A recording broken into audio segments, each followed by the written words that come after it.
আপনাদের সবাইকে স্বাগত জানাচ্ছি। এটি নিউজের প্রতি রাতের নিয়মিত আয়োজন নিউজ গ্যালারিতে সৌজন্যে দিয়ে একমি ল্যাবরেটরিজ লিমিটেড। আপনারা জানেন যে বাংলাদেশে করোনা সংক্রমণ শুরু হওয়ার পর থেকেই, বিশেষ করে গত মার্চে, তারপর থেকেই আমরা প্রতিনিয়তই প্রতি রাতে নিউজ গ্যালারিতে করোনার বিভিন্ন বিষয় নিয়ে আলোচনা করে থাকি এবং পাশাপাশি অন্যান্য বিষয় নিয়েও কিন্তু আমরা আমাদের আয়োজন সাজিয়ে থাকি। আপনাদেরকে একটু জানিয়ে রাখতে চাই, worldometers.info অনুসারে ঠিক এই মুহূর্তে পুরো বিশ্বে করোনা আক্রান্ত রোগীর সংখ্যা 3,22,46,238 জন এবং করোনায় মৃতের সংখ্যা 9,84,177 জন। আপনারা নিশ্চয়ই জানেন যে বাংলাদেশে গত 24 ঘন্টায় করোনায় আক্রান্ত হয়ে আরও 28 জন মারা গেছেন এবং যেটি আরেকটি বিষয়, আরও নতুন করে শনাক্ত হয়েছেন আরও 1,540 জন। এই যখন পরিস্থিতি, আমরা একটু আপনারা জানেন যে প্রতিদিনই আমরা বিভিন্ন বিশেষজ্ঞের সঙ্গে আলাপ করে থাকি। আমরা একটু এই মুহূর্তে সংযুক্ত করে নিতে চাই বগুড়া টিএমএসএস মেডিকেল কলেজ হাসপাতালের গাইনি ও অপস বিভাগের সহযোগী অধ্যাপক ডাক্তার মনোয়ারা খাতুনকে। ডাক্তার মনোয়ারা খাতুন, আপনাকে স্বাগত জানাচ্ছি নিউজ গ্যালারিতে। ধন্যবাদ। একটা বিষয় একটু জানতে চাই যে আসলে যারা গর্ভবতী মা রয়েছেন, এই করোনার সময়ে তাদের করণীয় কি, আমাদেরকে একটু সংক্ষেপে জানাবেন। সুন্দর একটা প্রশ্ন। এটা আমরা প্রতিদিনই আমরা গর্ভবতী মাদেরকে নিয়ে এমনিতেই আমরা খুব টেনশনে থাকি যে যে কোনো মুহূর্তে গর্ভবতী মার যে কোনো ঝুঁকির মধ্যে পড়ে যেতে পারে। তো এই ক্ষেত্রে করোনাকালীন সময়ে এই ঝুঁকির প্রভাবটা গর্ভবতী মায়েদের উপরে আরো বেশি পড়ে যায়। কারণ মানে তার প্যানিক থাকে। আমরা যে কারণে আমরা গর্ভবতী মাদেরকে করণে বলি যে আপনার কোনো সমস্যা না থাকলে, তার গর্ভকালীন বাচ্চার যদি কোনো সমস্যা না থাকে, তাহলে ঘরের বাহির না হওয়ার জন্য, এবং আমরা ওভার ফোনে অথবা আমরা ভিডিও কনফারেন্সের মাধ্যমে আমরা ওনাদেরকে চিকিৎসা দিয়ে থাকি। আর যদিও জরুরি প্রয়োজন হয় বা গর্ভকালীন সময়ে অথবা ডেলিভারির সময় কোন দরকার হয়, তখন যেন ওনারা হাসপাতালে আসেন বা আমাদের কাছে চিকিৎসা নেন। আচ্ছা, আরেকটা বিষয় যে এই সময় সি সেকশন করাটা রোগীর এবং বিশেষ করে আপনারা যারা রয়েছেন বিশেষজ্ঞ ডাক্তাররা, তাদের জন্য কতটা ঝুঁকিপূর্ণ? জি, খুব সুন্দর একটা প্রশ্ন। কারণ কোনো মা যদি করোনা ভাইরাসে আক্রান্ত হয়ে থাকেন, সেক্ষেত্রে আমাকে সি সেকশন করতে হলে অবশ্যই মা এবং আমাদের যে টিম বা ডক্টরস বা আমরা যারা সি সেকশন করে থাকি, আমাদের পুরো টিমটাকে আমরা ঝুঁকির মধ্যে কাজ করে থাকি। এই ক্ষেত্রে আমরা যে প্রোটেকশনটা নেই, প্রথমে মাকে তো আমরা খুব তাড়াতাড়ি এটা সিজারিয়ান সেকশন করতে হবে যত তাড়াতাড়ি সম্ভব, যাতে তাহলে বাচ্চা ভালো থাকবে এবং মার ব্লিডিং কম হবে বা মা ভালো থাকবে। আর আমাদের যে টিম বা ডক্টরস যে টিম, তাদেরকে ফুল প্রোটেকশন, যেটা ফুল পিপিই নিতে হবে, অল কভার্স, যাতে কোনো কন্টামিনেশন না হয় বা কন্ট্যাক্ট না হয়। সেই ক্ষেত্রে আমরা গগলস, গ্লোভস এবং লেভেল 3 পিপি সব প্রোটেকশন নিয়ে তারপরে আমরা সি সেকশন করে থাকি, যাতে মা বাচ্চা ভালো থাকে এবং আমাদের ডক্টরস বা যারা সার্ভিস কেয়ার গিভার, যারা আমরা সবাই যেন প্রোটেকশনে থাকি, সেই কারণেই আমাদের এই প্রোটেকশনটা নিতে হয়। আচ্ছা, একটা বিষয় একটু জানতে চাই যে সেই মার্চে বাংলাদেশে করোনার সংক্রমণ শুরু, এখন সেপ্টেম্বর মাসের শেষের দিকে অবস্থা, এবং আপনি নিশ্চয়ই দেখছেন যে স্বাস্থ্য মন্ত্রণালয় থেকেও যে প্রতিদিনের যে সংবাদ বিজ্ঞপ্তিতে আমরা দেখছি করোনায় আক্রান্ত হয়ে মৃতের সংখ্যা এবং নতুন করে আক্রান্তের সংখ্যা, কি অবস্থা দেখছেন আসলে সার্বিকভাবে? করোনার সংক্রমণ কি কেমন আস্তে আস্তে কি কমছে, নাকি বিশেষ করে মায়েরা কি আসলে সংক্রমণ কি কম হচ্ছেন? না, এখানে আসলে আমরা যেখানে কাজ করছি, বিশেষ করে উত্তরবঙ্গের একটা প্রান্তিক জায়গায় বসে কিন্তু আমরা কাজ করছি। টিএমএস মেডিকেল কলেজ একটা প্রাইভেট অর্গানাইজেশন, এটা উত্তরবঙ্গের মধ্যে, এবং সর্বপ্রথম এটা আমাদের গণপ্রজাতন্ত্রী সরকার শেখ হাসিনা, প্রধানমন্ত্রী শেখ হাসিনা এটা অনুমতি দিয়েছিলেন আমাদের এটা কোভিড হাসপাতাল হিসেবে কাজ করার জন্য। এবং এখানে বসে যে আমরা যে কাজগুলো করি, আমরা প্রথম দিকে এখানে অনেক পেশেন্ট বগুড়া ডিস্ট্রিক্ট, এটা একটা বাংলাদেশের মধ্যে এই জায়গাটা একটা হটস্পট হিসেবেই আইডেন্টিফাই হয় এবং এখানে প্রচুর পেশেন্ট মানে এফেক্টেড হয়। তখন কিন্তু সবাই আমরা আমরা ডাক্তার বা পেশেন্টরা সবাই প্যানিক ছিল হুম। এবং অনেক পেশেন্ট ভর্তি ছিল। মাঝখানে একটু লেভেলটা কমে গেছিল, কিন্তু রিসেন্ট আবার একটু মনে হচ্ছে, আমরা একটা আশঙ্কা করছি যে আমাদের হসপিটালে যে পেশেন্ট ভর্তি হতো বা চিকিৎসা নিতেন জি। তার চেয়ে এখন মাঝখানে কমে গেছিল, এখন আবার একটু একটু ট্র্যাডিশনটা আবার উপরের দিকেও। এটা নিয়ে আমরা সবাই টেনশনে আছি, তারপরেও কিন্তু আমরা একটু প্রিপারেশন আছি যে না, আমরা যে অনেক বেশি যখন হয়েছিল তখন যেভাবে আমরা প্রোটেকশন দিতে পেরেছি বা আমরা যেভাবে চিকিৎসা দিতে পেরেছি, এখন আমরা ইনশাল্লাহ সেভাবেই আমরা প্রোটেকশনটা দিতে পারবো। আমরা মেন্টালি সেভাবে প্রিপারেড বা আমরা প্রস্তুত আছি, আমরা যে সেভাবে আমরা এই কোভিড টাকে আমরা প্রিভেনশন করতে পারবো ইনশাল্লাহ। আচ্ছা, এই যে বলছিলেন যে পেশেন্ট আরো বেড়ে গেল, বিশেষ করে গত কয়েকদিন ধরে আপনারা দেখছিলেন, এই বেড়ে যাবার কারণটা কি হতে পারে? আমার কাছে যেটা মনে হয়, আসলে আমরা তো মানে সবসময় যেটা বলি যে প্রথমে যে প্যানিকটা কাজ করতো বা এখন সবার মধ্যে মনে হচ্ছে যে না, এটা নরমাল বা শুধু যেরকম সর্দি কাশি হলে যেরকম হয় মানুষের মধ্যে ভয় ভীতিটা মনে হয় একটু কমে গেছে। কমে গেছে। এবং যারা মাস্ক ইউজ করে, জি, মাস্ক মানে সবাই হয়তো বাইরে আমরা যখন যাই তখন দেখি যে না, মানে 50% মাস্ক ইউজ করছে না বা 30% যারা ইউজ করছে তারা গলার মধ্যে ঝুলে আছে। এবং মানে আমরা যে মেইন যেটা কাজ করি যে একটা হলো আমাদের যে প্রিভেনশন এবং এর বিকল্প নাই। প্রিভেনশনের মধ্যে এক নাম্বার ওয়ান মাস্ক ইউজ করা, আর তারপরে হচ্ছে বারবার সাবান দিয়ে হাত ধোয়া এবং সোশ্যাল ডিস্টেন্স মেনটেন করা। এই বিশেষ করে মাস্ক পরা এবং সোশ্যাল ডিস্টেন্স মেনটেন করা, এটা কিন্তু কম হচ্ছে আমার মনে হয়। এবং এটা আমরা দেখতে পাচ্ছি যে বাইরে যখন যাই বা আমরা যখন বাইরে যাচ্ছি, মানে এটা আমাদের সব লেভেলেই, এটা আমার এডুকেশন লেভেলেও আর মনে হয় কিছুটা এই এটা কমে গেছে। প্লাস আর লো ইকোনমিক যারা কাজ করতেছেন, রিক্সাওয়ালা বা এমনি যারা কাজ করতেছেন, ডে লেবারের কাজ করতেছেন, জি। সবাই কিন্তু এই জিনিসটা মেনটেন করতে পারছেন না পুরোপুরি ভাবে। আচ্ছা, এই যে যে এটা একটা মেনটেন কারণ। করতে পারছেন না বা একটা উদাসীনতা দেখা যাচ্ছে, এই ব্যাপারে কি আসলে আরেকটু সচেতনতার অভাব যে রয়েছে আমরা দেখতে পাচ্ছি, এই ব্যাপারে আসলে কি করার আছে? না, এই ব্যাপারে আসলে আসলে ওই বিশেষ করে আমার কাছে মনে হচ্ছে যে বগুড়াতে যে সচেতনতা, এখানে সচেতনতা বা আমরা বারবার যদি এটা প্রচার করি বা আমরা আমরা যেটা মেনটেন করতেছি, আমাদের কাছে পেশেন্ট আসলে বা আমরা যখন মাস্ক পরি, আমরা আমাদের কাছে পেশেন্টটা যখন আসে দেখা যায় যে মাস্ক ছাড়া কিন্তু আমাদের চেম্বারে ঢুকছে, তখন কিন্তু আমরা যেটা বলি জি। যে হ্যাঁ, আমরা তো অনেকগুলো পেশেন্ট দেখতেছি, আমার কাছ থেকে আপনার কন্টামিনেশন হয়ে যাবে বা আপনি চড়াবে, কাজে আপনি কেন ক্ষতিগ্রস্ত হবেন? হুম। আমরা তো 10টা রোগী দেখলাম, কিন্তু আপনি যদি আসেন তাই সেখান থেকে তো আমার মাধ্যমে ছড়িয়ে যেতে পারবেন। আমরা এভাবে একটু অ্যাওয়ারনেস করার জন্য চেষ্টা করি যে যেন আপনি ওনার মাস্ক পরেন এবং বাসায় গিয়ে এবং একটা যে বারবার সাবান দিয়ে হাত ধুবেন আর ডিস্টেন্স, এবং আমরা চেম্বারে যেরকম একটা ডিস্টেন্সটা মেনটেন করি বা পেশেন্টদের বসার জন্য এবং বাড়িতে এবং বাইরের জন্য হাসপাতালে আমরা কিন্তু সেটা মেনটেন করি। আমরা এইটাই কাউন্সিলিং করি যে আপনারা এইটা মেনে চলবেন, তাহলে ইনশাল্লাহ কারো কোনো সমস্যা হবে না। এবং আচ্ছা। বিশেষ করে এখানে এই মর্টালিটি রেটটা কিন্তু অনেক কমে আসবে। হুম, একদমই। আরেকটা বিষয় একটু জানতে চাই, যেটি আপনারই ডিপার্টমেন্টে, সেটি হচ্ছে যে করোনা পজিটিভ যদি কোনো মা হন, তাহলে তার নবজাতক সন্তান বা শিশুটির করোনায় আক্রান্ত হওয়ার ঝুঁকি কেমন? এই ক্ষেত্রে আসলে এখানে এখনো কিন্তু এরকম পুরোপুরি ভাবে আমাদের মানে রিসার্চ যেটা চলছে যে এখনো পুরোপুরি ওরকম কোনো পাওয়া যায় নাই যে ভার্টিক্যাল, আমরা যেটা বলি ট্রান্সমিশন, যে পেটের মধ্যে থাকা অবস্থায় যে কমপ্লিকেশন গুলো হয়, একটা মার যদি হাই টেম্পারেচার হয়, মানে অনেক জ্বর বেশি হয়, সেই ক্ষেত্রে কিন্তু বাচ্চার ক্ষতি হতে পারে বা বাচ্চা মারা যেতে পারে, সেরকম একটা হয়। কিন্তু সরাসরি করোনা ভাইরাসের জন্য যে বাচ্চার যে ট্রান্সমিশন হবে, বাচ্চার করোনা হবে, এইটা এখনো পুরোপুরি ভাবে জানা যায়নি। আর যেটা বাচ্চা আপনারা কি হওয়ার পরে, আচ্ছা, আপনারা কি পরামর্শ দিচ্ছেন যে করোনা পজিটিভ যদি কোনো মা, তিনি কি তার সন্তানকে জি, বা শিশুকে বুকের দুধ খাওয়াতে পারবেন? জি, অবশ্যই পারবে। মা বাচ্চাকে বউকে দুধ খাওয়াবেন এবং আমরা এই ক্ষেত্রে পরামর্শ দেই যে বাচ্চা বা মাকে মার কাছ থেকে মা যখন বুকের দুধ খাওয়াবে তখন মা তার মা যদি পজিটিভ থাকে, তার পজিটিভ থাকুক বা না থাকুক, সে মাস্ক ব্যবহার করে বাচ্চাকে বুকে দুধ খাওয়াবেন।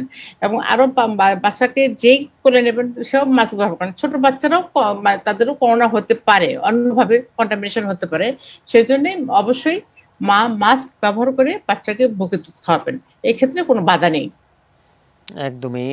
ডাক্তার মনোয়ারা খাতুন, আপনাকে অসংখ্য অসংখ্য ধন্যবাদ আমাদের সঙ্গে সংযুক্ত হওয়ার জন্য। ধন্যবাদ আপনাদের। আপনি এটিএন নিউজকে আমার অনেক ধন্যবাদ আন্তরিকভাবে, এবং একমি ফার্মাসিউটিক্যালসকে অনেক ধন্যবাদ। সবাইকে আমি জি, ধন্যবাদ জানাই। অসংখ্য আসসালামু ধন্যবাদ। আলাইকুম। ওয়ালাইকুম আসসালাম। আমরা কথা বলছিলাম, প্রিয় দর্শক, বগুড়ার টিএমএসএস মেডিকেল কলেজ হাসপাতালের গাইনি ও অপস বিভাগের সহযোগী অধ্যাপক ডাক্তার মনোয়ারা খাতুনের সঙ্গে, বিশেষ করে করোনা কালে যারা মা রয়েছেন তাদের আসলে কি করণীয় এবং কি পরিস্থিতি, তাই আমরা একটু জানার চেষ্টা করছিলাম, বিশেষ করে বগুড়ার। আমরা আছি নিউজ গ্যালারিতে, একটা ছোট্ট বিরতি নিয়ে তারপর আবারও ফিরছি আমাদের আয়োজনে। সঙ্গে থাকবেন।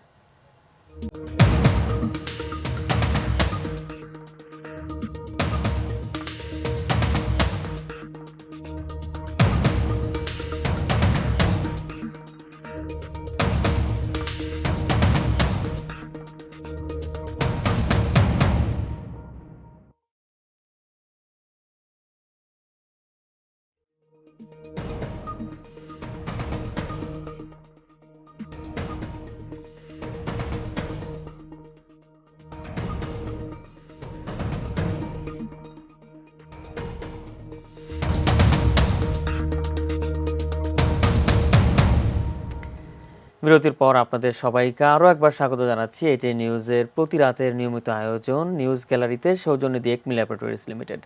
আপনারা জানেন যে আজকে একটি বড় খবর, সেটি হচ্ছে যে আজকে মাধ্যমিক ও উচ্চ মাধ্যমিক শিক্ষা বোর্ডের যত বোর্ড আছে বাংলাদেশে, বিশেষ করে 11টি বোর্ডের সব বোর্ডের চেয়ারম্যানদের একটি বৈঠক হয়েছে এবং এই বৈঠকে আজকে সিদ্ধান্ত নেওয়া হয়েছে যে শিক্ষার্থীরা অটো প্রমোশনে নবম শ্রেণীতে উত্তীর্ণ হওয়ার সুযোগ পাবে না।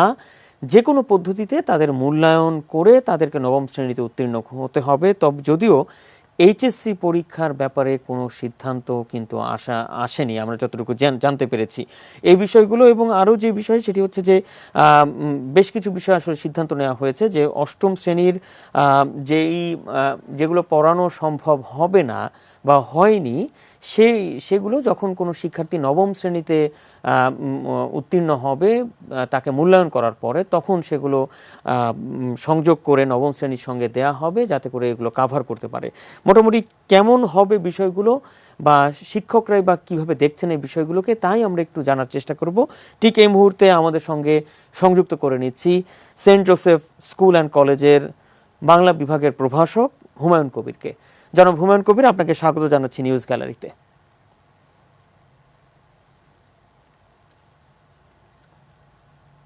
আমরা সংযুক্ত করে নিতে চাচ্ছি জনাব হুমায়ুন কবিরকে। বিশেষ করে একটু জানার চেষ্টা করতে চাই যে আজকে মাধ্যমিক ও উচ্চ মাধ্যমিক শিক্ষা বোর্ডের চেয়ারম্যানদের যে সভা হয়েছে এবং সেই সভায় যে সিদ্ধান্তগুলো নেওয়া হয়েছে, বিশেষ করে যে সিদ্ধান্ত হয়েছে যে বিভিন্ন ধাপে মূল্যায়ন হবে। একটি বিষয় আপনাদেরকে জানাতে চাই যে ঢাকা শিক্ষা বোর্ডের চেয়ারম্যান আজকে এই বৈঠকের পরে একটা বিষয় কিন্তু বলেছেন যে যদি শিক্ষা প্রতিষ্ঠান খোলা সম্ভব হয় তাহলে শিক্ষা প্রতিষ্ঠানেই সে মূল্যায়ন হবে, না হলে অনলাইনে মূল্যায়ন হবে। আমাদের সঙ্গে সংযুক্ত করে নিচ্ছি সেন্ট জোসেফ স্কুল অ্যান্ড কলেজের বাংলা বিভাগের প্রভাষক হুমায়ুন কবিরকে। জনাব হুমায়ুন কবির, আপনাকে স্বাগত জানাচ্ছি নিউজ গ্যালারিতে।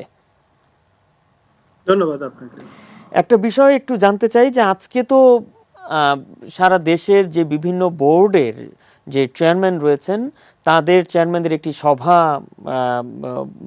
অনুষ্ঠিত হয়েছে এবং এই সভায় বেশ কিছু সিদ্ধান্ত নেওয়া হয়েছে। আমরা যতটুকু জানতে পেরেছি যে একটি বড় সিদ্ধান্ত যেটি হয়েছে যে অটো প্রমোশন নয়, অষ্টম শ্রেণী থেকে যেসব শিক্ষার্থীদেরকে নবম শ্রেণীতে উত্তীর্ণ হওয়ার কথা বা প্রমোশন দেওয়ার কথা তাদেরকে মূল্যায়ন করা হবে বিভিন্ন পদ্ধতিতে। কিভাবে দেখছেন আজকের এই সিদ্ধান্ত? অসংখ্য ধন্যবাদ আপনার মাধ্যমে এটিএন নিউজকে এবং এটিএন নিউজের সম্মানিত দর্শক শ্রোতা যারা আছেন তাদেরকে, কারণ অত্যন্ত সমসাময়িক এবং প্রাসঙ্গিক একটি বিষয় আজকে আপনারা নির্ধারণ করেছেন যে অটো প্রমোশন নয়। প্রথমত একজন শিক্ষক হিসেবে এবং একই সাথে একজন অভিভাবক হিসেবে সরকারের শিক্ষা মন্ত্রণালয় তথা শিক্ষা বোর্ডগুলোর সমন্বিত যে সিদ্ধান্তটি, আমি এটাকে স্বাগত জানাই এবং যথোপযুক্ত একটি সিদ্ধান্ত, যোগোপযোগী একটি সিদ্ধান্ত বলে আমি মনে করি। তার কারণটা হলো, আপনি নিশ্চয় জানেন যে বাংলাদেশের যে শিক্ষা কাঠামো তাতে প্রাথমিক পর্যায়ে হলো প্রথম থেকে অষ্টম শ্রেণী পর্যন্ত, আর তারপরে মাধ্যমিক, উচ্চ শিক্ষা। তো এই যে এই বাধ্যবাধকতার কারণে কিন্তু অষ্টম শ্রেণী পাশ করে নবম শ্রেণীতে যখন ভর্তি হবে, কাজে সেখানে অবশ্যই তার একটা উত্তীর্ণ অনুত্তীর্ণ হওয়ার ব্যাপার থেকে যায়। কাজে অটো প্রমোশন দিয়ে একটি লেভেলকে আরেকটি লেভেল উত্তীর্ণ করার ক্ষেত্রে আসলে একেবারেই যৌক্তিক হতো না যদি মূল্যায়নের ব্যবস্থাটা না থাকতো। কাজেই আমি মনে করি জনাব হুমায়ুন কবির, শিক্ষা বোর্ডগুলো জি এখন একটা বিষয় একটু জানতে চাই যে এই যে মূল্যায়নের যে বিষয়টা উঠে এসেছে, কি কি পদ্ধতিতে আসলে মূল্যায়ন করা হবে, আপনি আসলে কতটুকু ধারণা করতে পারছেন আজকের বৈঠকের সিদ্ধান্তগুলোর বিষয়ে? আমি যতটা জেনেছি, বৈঠকের সূত্র থেকেই যতটা জেনেছি, সেটা হলো যে এই গাইডলাইন তৈরির জন্য বেডু, বাংলাদেশ এক্সামিনেশন ডেভেলপমেন্ট ইউনিটকে দায়িত্ব দেওয়া হয়েছে। শিক্ষা বোর্ডগুলোর চেয়ারম্যান সমন্বিতভাবে এই দায়িত্বটা তাদেরকে দিয়েছেন। তারা একটি গাইডলাইন তৈরি করবেন, করে খুব শীঘ্রই শিক্ষা প্রতিষ্ঠানগুলোকে জানাবেন এবং একই সাথে শিক্ষার্থীরাও জানবে যে কোন কোন বিষয় বিবেচনায় রেখে তাদেরকে মূল্যায়ন করা হবে।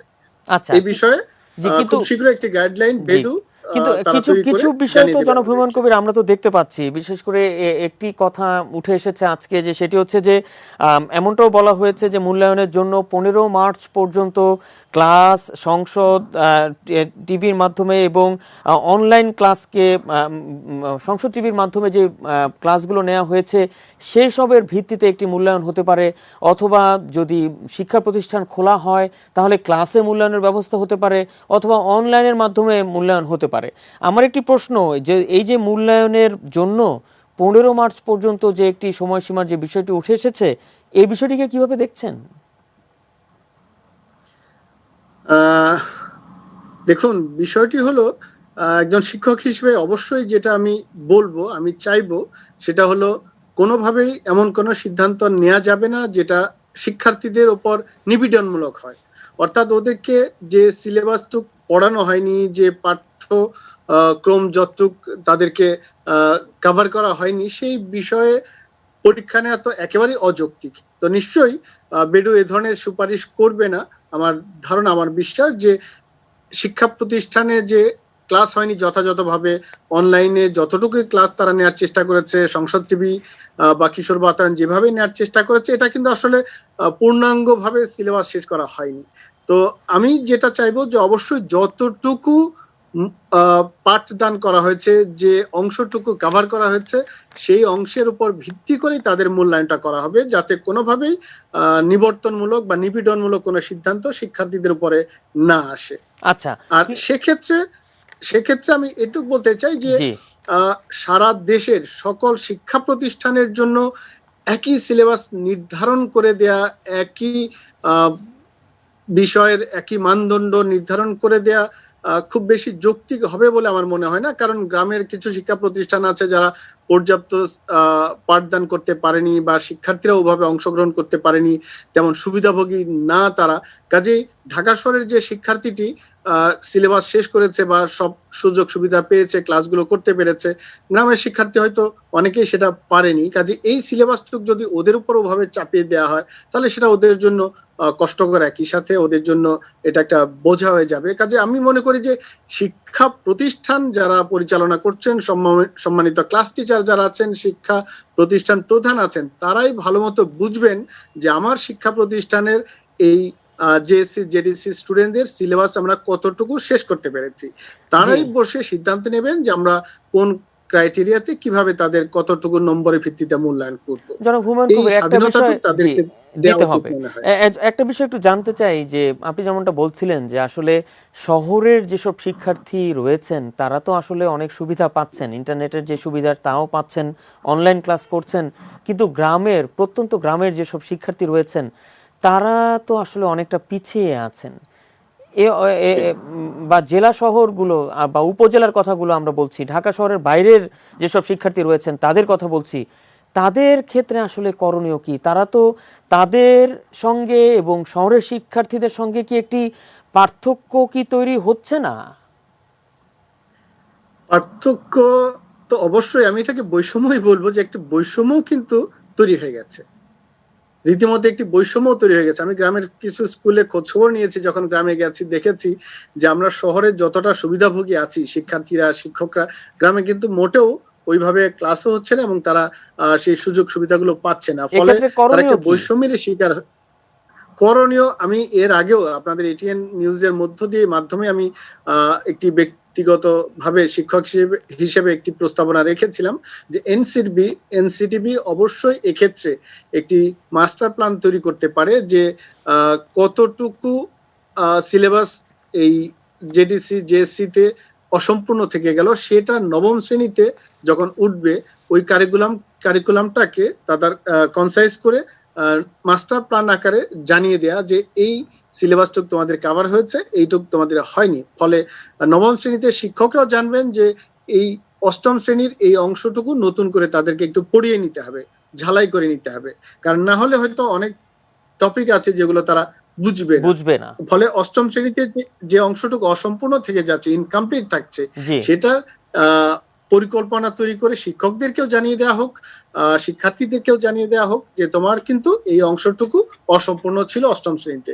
এখন নবম শ্রেণীতে এসে অতিরিক্ত এইটুকু তোমাকে করতে হবে। আর আমি এক্ষেত্রে অবশ্যই বলেছি যে সম্মানিত শিক্ষকবৃন্দ যারা আছেন তারা নিঃসন্দেহে প্রস্তুত আছেন যে অতিরিক্ত ক্লাস নিয়ে হোক, ছুটি ছাটা কমিয়ে দিয়ে হোক, এই যে দুর্যোগটা হয়েছে, শিক্ষার্থীরা বঞ্চিত হয়েছে, সেটা মেকআপ করে দেওয়ার জন্য আমরা শিক্ষক সমাজ কিন্তু প্রস্তুত আছি। বিশেষ করে এইচএসসি পরীক্ষার্থী যারা রয়েছেন তাদের ব্যাপারে তো আসলে কোনো সিদ্ধান্ত নেওয়া হয়নি, যেটিও আসলে কেউ কেউ বলছেন যে ঢাকা যে বিভিন্ন শিক্ষা বোর্ডের যারা চেয়ারম্যান রয়েছেন তাদের এখতিয়ারের মধ্যেও তো আসলে নেই যে এইচএসসি পরীক্ষার তারিখ নির্ধারণ করা এই বিষয়টি। আবার অন্যদিকে ইংরেজি মাধ্যমের যে পরীক্ষা সেটি যে অক্টোবর নভেম্বরের সেশনের যে O&A পরীক্ষা তো আসলে আগামী মাস থেকে শুরু হতে যাচ্ছে বাংলাদেশে ব্রিটিশ কাউন্সিলের অধীনে। কিভাবে দেখছেন বিষয়গুলোকে? ধন্যবাদ আপনাকে। উচ্চ মাধ্যমিক পরীক্ষা যেটা এইচএসসি এপ্রিল মাসে যেটা হওয়ার কথা ছিল, সেই পরীক্ষাটি তো করোনার কারণে স্থগিত আছে। এখন যে বিষয়টি দেখুন, ওরা কিন্তু আসলে পড়াশোনার ক্ষেত্রে বা সিলেবাস কভার করার ক্ষেত্রে মোটেও খুব বেশি বা ক্ষতিগ্রস্ত হয়নি এক কথায় বলা চলে, কারণ মার্চের শেষ দিকে যখন বন্ধ হলো ততদিনে ওদের পরীক্ষা শেষ, ফর্ম ফিল আপ শেষ, অর্থাৎ টেস্ট, প্রি টেস্ট এবং সিলেবাস কভার হয়ে গেছে। কাজে ওদের ব্যাপারটা হলো ওদের সম্পূর্ণ সিলেবাস কমপ্লিট হয়েছে, প্রিপারেশন কমপ্লিট, এখন শুধু অনুকূল একটি পরিবেশ হলে তারা কিন্তু পরীক্ষাটা দিতে পারে। আমার মনে হয় যে সরকার বোধহয় সেই সময়টির অপেক্ষায় আছে যে কোনোভাবে যদি করোনা পরিস্থিতি একটু অনুকূলে আসে, একটু স্বাভাবিক হয়, তখন তাদেরকে স্বাস্থ্যবিধি মেনেই সোশ্যাল ডিস্টেন্সটা মেনটেন করেই তাদেরকে হয়তো পরীক্ষার হলে বসাবে, যার জন্য এখন এই ধরনের কোনো সিদ্ধান্ত যে ওদের অটো প্রমোশন দেওয়ার তো ওদের কোনো সুযোগই নেই, আর পরীক্ষা না নিয়ে একটা মূল্যায়নের সুযোগও নেই, কারণ ওরা তো পাশ করে বুয়েট, মেডিকেল, বিভিন্ন ইউনিভার্সিটিতে যাবে, এখানে কম্পিটিশনের ব্যাপার আছে, জিপি এর ব্যাপার আছে, অনেকগুলো কমপ্লিকেটেড ইস্যুজ এখানে জড়িত আছে। কাজে ওদের ক্ষেত্রটা ওদেরকে পরীক্ষায় বসতেই হবে, এটা হলো প্রথম কথা, এবং সেই জন্য একটা পরিবেশ দরকার। আর ও লেভেলের কথা যেটা বলছেন, সেটা ওরা কিন্তু অনলাইনে নেয়ার মতো যথেষ্ট প্রযুক্তিগত দিক থেকে তারা সাফিসিয়েন্ট হয়ে আছে, ওরা ওখান থেকে অনলাইনেও পরীক্ষাটা নিয়ে নিতে পারবে। এখন কোন মডিউলে তারা নেবে এটা আমরা নিশ্চিত না, তবে তারা চাইলে সেভাবে নেওয়া সম্ভব। যেটা আমরা যতটুকু জানি যে O&A পরীক্ষা একদম কেন্দ্রে গিয়েই ব্রিটিশ কাউন্সিলের অধিভুক্ত যেসব কেন্দ্র রয়েছে বিভিন্ন স্কুলে যেগুলো পড়ে সেখানেই হবে এবার অক্টোবর নভেম্বরের সেশনের। সেটাও সম্ভব, তারা সেটাও নিতে পারে। আমি তার বাস্তব উদাহরণই দিই, আমাদের স্বাস্থ্যবিধি মেনেই তারা নিবে যেটা বলছে। জি জি, আমাদের স্কুলও একটি কেন্দ্র ওদের, তো আমরা সেখানে দেখেছি ওদের পরীক্ষার্থীর সংখ্যা খুবই অল্প, প্রথম কথা, এবং সেখানে তারা সোশ্যাল ডিস্টেন্স মেনে খুব অনায়াসে পরীক্ষাগুলো দিতে পারবে। কিন্তু সেটা কিন্তু আমরা আমাদের এইচএসসি পরীক্ষার্থীদের বেলায় কোনোভাবেই পারবো না। এই যে 10-12 লাখ স্টুডেন্ট পরীক্ষা দেবে, তাদের সাথে অভিভাবকরা জড়িত আছেন, আরো অনেকেই আত্মীয় স্বজন রিলেটেড থাকেন, শিক্ষকরা ইনভলভ থাকেন। কাজেই উচ্চ মাধ্যমিক পরীক্ষার যে ম্যাসিভ একটা আয়োজন, এটা কিন্তু এই এ লেভেলের ক্ষেত্রে আসলে ঘটে না, খুব সীমিত পরিসরে হয়। কাজে ওটা নেওয়া সম্ভবপর, আচ্ছা, ওরা কেন্দ্রে যেয়ে নিতে পারবে, এটা সম্ভব। একটু অন্য প্রসঙ্গে যেতে চাই জনভূমিমান কবি, সেটি হচ্ছে গত মঙ্গলবার আমরা দেখছি যে পত্রপত্রিকা গণমাধ্যমের একটি খবর যে মাধ্যমিক ও উচ্চ মাধ্যমিক শিক্ষা অধিদপ্তরের একটি জরুরি নির্দেশনা জারি করে, যেখানে বলা হয়েছে যে এই সময়ের অনলাইন ক্লাস তদারকি করতে স্কুল কলেজে আকস্মিক পরিদর্শন করতে হবে শিক্ষা কর্মকর্তাকে। কিভাবে দেখছেন এই বিষয়টিকে? এটি অবশ্যই ভালো একটি উদ্যোগ। কারণ হলো যে শিক্ষা মন্ত্রণালয়, তাদের শিক্ষা বোর্ড তো অনেক আগে নির্দেশনা দিয়েছে যে শিক্ষা প্রতিষ্ঠানগুলো যেন অনলাইনে ক্লাসগুলো চালায়।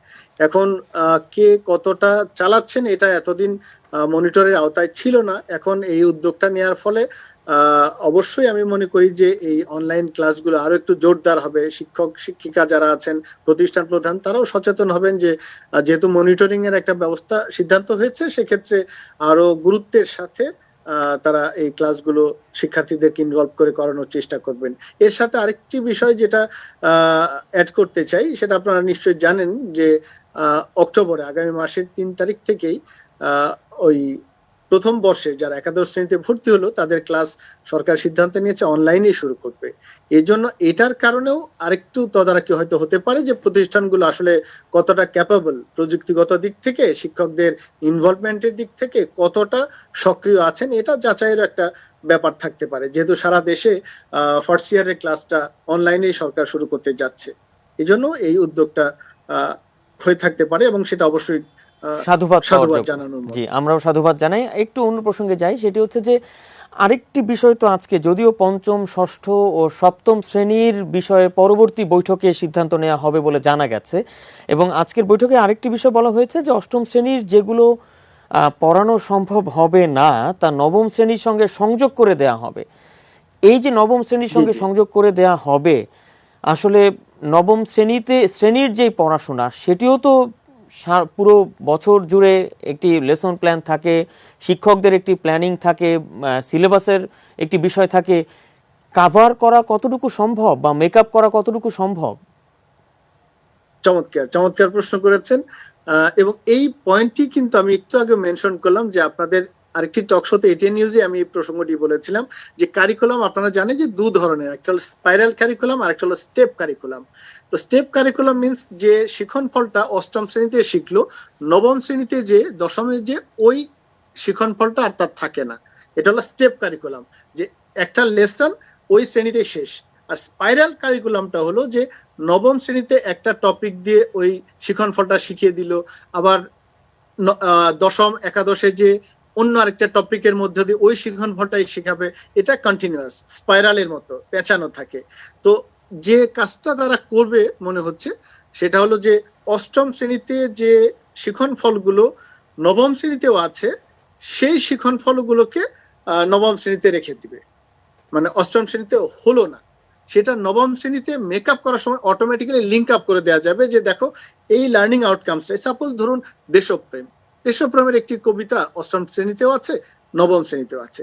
এখন ওই কবিতাটা পড়ানো হয়নি অষ্টম শ্রেণীতে, তখন ওটা লিঙ্ক আপ করে দিয়ে নবমে যখন পড়াবেন তখন জানিয়ে দিবেন দেখো এই শিখন ফলেরই কিন্তু আরেকটি কবিতা তোমার অষ্টম শ্রেণীতে ছিল, কবিতাটা এরকম, এখানকার লার্নিং আউটকামটাও এটা, এখানকার লার্নিং আউটকামসটাও এটা।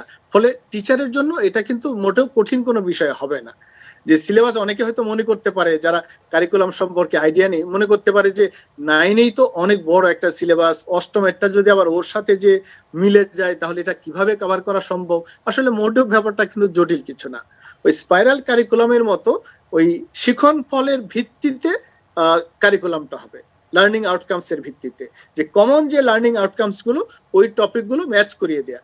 আপনি জানেন যে উন্নত বিশ্বগুলোতে তো কোনো পাঠ্য বই নেই, ওরা তো শুধু লার্নিং আউটকামসটা ধরে, ওই তার মধ্যে দেশপ্রেম জাগাবে, তার মধ্যে প্রকৃতি প্রেম জাগাবে, শিখন ফলটা থাকে, ওই রিলেটেড ইস্যুগুলো টিচার ক্লাসে আলোচনা করে বুঝিয়ে দেন।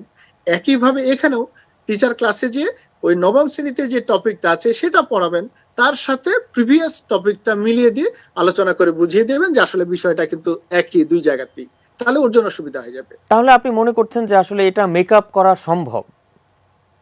হ্যাঁ, অবশ্যই সম্ভব, খুব মানে সহজ, অনায়াসে সম্ভব এটা। আচ্ছা আচ্ছা। তবে তবে সেটা কিন্তু শুধু শিক্ষকের উপর যদি ছেড়ে দেওয়া হয় কোনো নীতিমালা ছাড়া, তাহলে কিন্তু একটা হযবরল অবস্থা হয়ে যাবে এবং সম্ভবপর হবে না। সেটার জন্য এনসিডিবি কে অবশ্যই ওই যে মাস্টার প্ল্যানের কথা বললাম সেটা নির্ধারণ করে জানুয়ারি আসার আগেই স্কুলে সাবজেক্ট টিচারদেরকে জানিয়ে দিতে হবে যে আপনার অষ্টম শ্রেণীর শিক্ষার্থীর এই শিক্ষণফলগুলো কভার হয়নি, এটা কিন্তু নবম শ্রেণীতে এই টপিকগুলোর মধ্যে আছে, আপনি যখন এটা পড়াবেন তখন ওর সাথে এটাকে লিঙ্ক আপ করে নিয়ে পড়াবেন। আচ্ছা, এইভাবে কিন্তু একটা গাইডলাইন তৈরি করে অবশ্যই টিচারদেরকে দিয়ে দিতে হবে। একেবারে শেষ পর্যায়ে আছি, একেবারে শেষ প্রশ্ন বলা যায়, সেটি হচ্ছে যে আপনি কি মনে করেন জনাব হুমায়ুন কবির, যে ঠিক এই মুহূর্তে আসলে করণীয় কি, শিক্ষার্থীদের ভবিষ্যৎ চিন্তা করে বা শিক্ষকদেরই বা কি ভূমিকা নিতে হবে, স্কুলের কর্তৃপক্ষ যারা রয়েছেন তাদেরকে কি ভূমিকা নিতে হবে, এবং সরকারকে বা কি কি পদক্ষেপ এখন নেওয়া উচিত?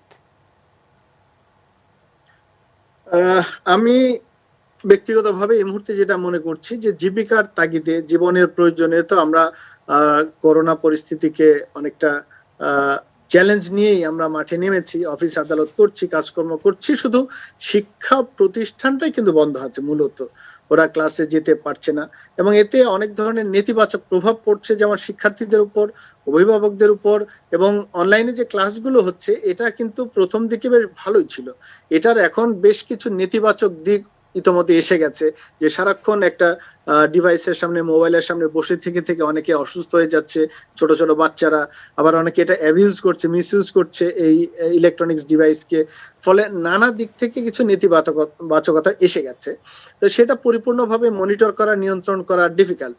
সেক্ষেত্রে আমি বলবো যে আর একটু ধৈর্য ধরে কয়েকটা দিন দেখে সীমিত পরিসরে স্কুল কলেজগুলোকে, এর আগে আমি প্রস্তাবনা দিয়েছিলাম যে আগে ইউনিভার্সিটিটাকে খুলে দিয়ে একটু মনিটর করে দেখা যায় কিনা, যে আগে ইউনিভার্সিটির ক্লাসগুলো ওপেন হলো, তারা তো বড়, যথেষ্ট সচেতন, তারা স্বাস্থ্য সচেতন এবং সমাজ সচেতন, তারা কিভাবে ক্লাসে যে পরিস্থিতি কোন দিকে যাচ্ছে সেটা দেখে দেন কলেজটা তারপরে হয়তো আস্তে আস্তে নিচের দিকে করা যেতে পারে, এরকম একটা প্রস্তাবনা আমার ছিল।